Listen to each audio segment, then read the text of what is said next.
Hey guys, in the very first episode of Game Geeks, I'm going to talk about The Legend of Zelda Ocarina of Time. When this game was released in 1998, it revolutionized the way we play action-adventure games today. A lot of people claim that Ocarina of Time is the best Zelda game in the series, even almost 14 years after its release. But does this game's overall quality still hold up against its predecessors? Today, let's put all the nostalgia aside and dissect this game as a part of an entire series. The story. The land of Hyrule was created by three golden goddesses, whom after the creation of the land departed into the heavens. In their departure, the Triforce was created, which is the symbol of ultimate power. Many people have tried to obtain this relic over the years, and in the process has caused war on the land for centuries. The game starts out with Link, an orphan child, having an unclear dream about a woman fleeing on horseback with Hyrule's princess in arms. Chasing after the two is a man. Is this all just a dream, or a premonition of sorts? Link is then awakened by Navi, a fairy sent out by the Great Deku Tree to help Link out in his soon-to-be quest to save Hyrule. Navi tells Link that the Great Deku Tree wishes to speak with him, and in order to do so, Link must collect the sword and shield. Once you reach the Great Deku Tree, he tells you a man named Ganondorf placed a spell on him and seeks to conquer the land of Hyrule. Once Link breaks the Great Deku Tree's curse, he is given the spiritual stone of the forest. Then the Great Deku Tree tells him to seek out Princess Zelda to continue his adventure. After doing so, Zelda tells Link that there are two more spiritual stones he must retrieve to unlock the Temple of Time. One in the Goron City, and one in Zora's Den. Once all the stones are collected, Link returns to Hyrule to see that his dream is being reenacted. Though this time, Zelda throws a special item in the water, the Ocarina of Time, which is an item used to open the door to the Master Sword, a sword created to destroy evil. Upon Link's retrieval of the Master Sword from its pedestal, a bright light shines and reveals an older Link amongst the ancient Sage of Light, whom is one of the 7 sages that protects the Triforce. The Sage of Light then tells Link that there are 7 sages that are capable of imprisoning Ganondorf in the Sacred Realm, but are unaware of their identities after Ganondorf took over Hyrule and made it the Land of Darkness. After this, Link returns to the Temple of Time where he is greeted by a Sheik, who guides him to the 5 temples where Ganondorf's monsters reside. By defeating these monsters, the 5 sages will then be awakened. After the 5 sages are awakened, there seems to be one missing sage. Sheik reveals herself to be Princess Zelda, who also happens to be the 7th sage. Once all the sages are reunited, they tell Link that Ganon's heart was unbalanced and was unable to obtain the full Triforce. Ganon was only received the Triforce of Power. The other 2 pieces were given to Link and Zelda. Link, the Triforce of Courage, and Zelda, the Triforce of Wisdom. Once informed of all of this, Zelda bestows Link with the final item that would be vital to destroy Ganondorf, the Light Arrows. After receiving the Light Arrows, Zelda is then captured by Ganondorf and transported to his castle. The 6 remaining sages aid you in getting to the castle where Link goes to defeat the evil king. I can safely assume you all know what happens after that. Now for its time, Ocarina of Time's story was far more in depth than any other Zelda game, but compared to Wind Waker and Twilight Princess, the story is pretty average. Also, throughout the whole game, the main parts of the story are really only told at the beginning and near the end of the game. The plot progression of the game is fairly flat. The first part of the game, you are to collect 3 spiritual stones, then you have to go and awaken 5 sages, then you go kill Ganondorf. Throughout the whole game, I felt like I was doing the same thing over and over. It was all very repetitive up until the very end of the game.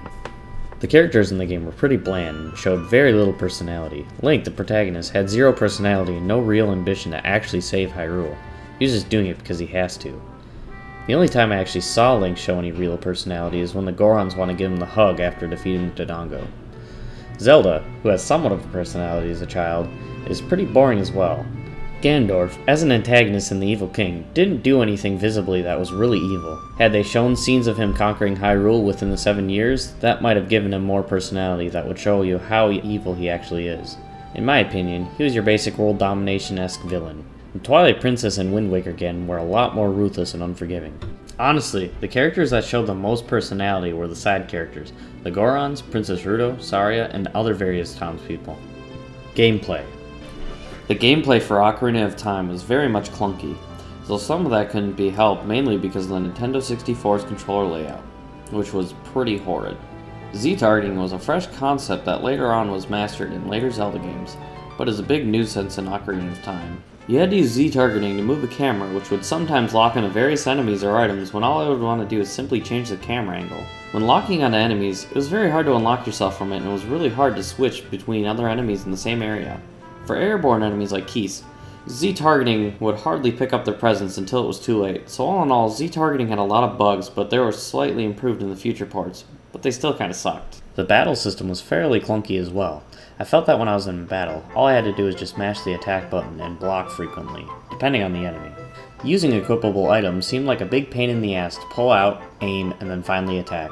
If you used Z targeting, it was a little bit easier, but a tad bit inaccurate at times. In the newer Zelda games, I felt I could actually utilize every weapon effectively, more so in Skyward Swords than any other Zelda game. Wind Waker was the first game to introduce a dodge and counter battle system, which was friggin' awesome.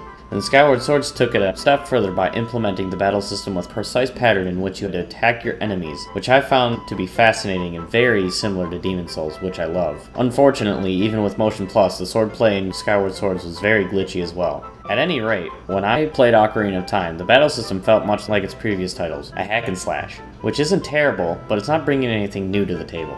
The game had very few side quests. You had fishing, the mass trading, gold sketills, and the big Goron sword. Games like Wind Waker and Skyward Sword had far more side questing, which increased the overall gameplay time. In Ocarina of Time, after all the side questing, I probably put in about 45 hours in the game, 15 of which was story related. In Wind Waker alone, I had about 80 hours. Skyward Sword, I had about the same, if not more. In Skyward Sword, you had heart pieces, the goddess cubes, gratitude crystals, boss rush mode, and collecting materials to synthesize stronger weapons. Level design. I've always thought that the level design in Ocarina of Time was poor. Originally, the game was supposed to be developed on the 64 disk drive and promised a lot of neat features like a world that constantly adapts to your actions, such as a broken pot, dead enemy, or environmental damage in general. Due to constant delays of the 64 disk drive, Nintendo had to make the choice to reduce the game down to a 256 megabit cartridge. With these restrictions, they had to cut back a lot of elements that could have made the game overall better. The overworld is a huge contributing factor as to why the level design in this game is pretty poor.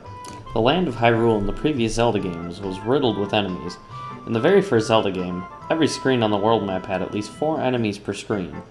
That made getting to your next destination a lot harder to get to, added a lot more action to the entire game, and you generally felt a lot more accomplished that you got to your next destination because you survived Ganon's onslaught of enemies.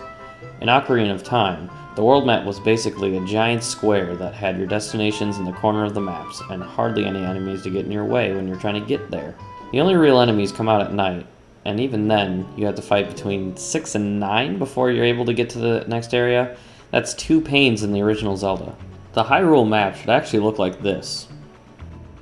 Now the dungeon designs in Ocarina aren't terrible, but I managed to find myself bored while playing them. A few dungeons were a headache, such as Jabu Jabu's Belly, the Water Temple, and the Forest Temple. The best dungeon in the game kept me intrigued was Ganon's Castle. Otherwise, the temples felt like a chore more than entertainment. In your classic Zelda games, you would need certain items to get through these temples, which you would use a lot. The temples in Ocarina of Time felt like you could mostly get through these temples with a hookshot, bombs, and arrows. The rest of the items seemed rather pointless and were really only used for the one purpose, and they just collected dust in your inventory. Overall rating. Now obviously this is a Nintendo 64 game, and a lot of the points made couldn't be all possible due to limitations. And I'm not saying Ocarina of Time is a terrible game.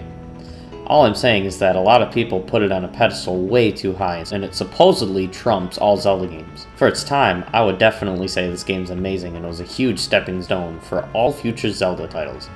But after being out for almost 14 years, this definitely isn't top dog anymore. Out of the entire series of 16 Zelda games, Ocarina of Time places as number 6 in my list of favorite Zelda games. If I had to give it a rating out of 10, I would definitely have to give it an 8. Thanks for watching this week's episode of Game Geeks, guys. If you liked what you saw, hit the subscribe button down below.